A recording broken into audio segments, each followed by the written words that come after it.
નમસ્કાર, ગુજરાત ફર્સ્ટ ન્યૂઝમાં આપનું સ્વાગત છે। ખબર મહાનગર સાથે હું છું પ્રતિપાલ સિંહ। સૌપ્રથમ વાત કરીશું કેન્દ્રીય ગૃહમંત્રી અમિત શાહ ગુજરાતના પ્રવાસે છે ત્યારે મહાકુંભમાં જવા માટે ગુજરાતીઓને અપીલ કરી છે।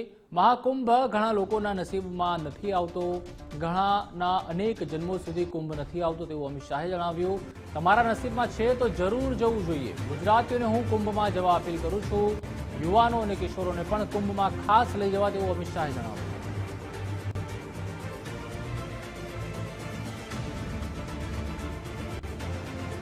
અત્યારે અલ્હાબાદમાં કુંભ ચાલે છે।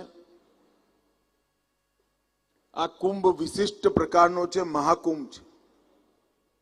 144 વર્ષે મહાકુંભ આવે એટલે અહીં સામે બેઠા છે એના જીવનમાં બીજી વાર નહીં આવવાનું અને કદાચ બીજા જન્મમાં નહીં આવવાનું। તો મોકો મળે તો મહાકુંભમાં જરૂર જજો। અમદાવાદના અનેક મંદિરોએ સુંદર રહેવાની વ્યવસ્થા ત્યાં આગળ કરી છે। જમવાની વ્યવસ્થા પણ સુંદર થઈ છે। એકવાર સૌ મહાકુંભમાં જઈ આ વિશ્વના સૌથી મેળામાં ભાગ લેવાનો આનંદ અને એક રોમાંચની અનુભૂતિ કરો એવી મારી આપ સૌને અપીલ અને વિનંતી છે।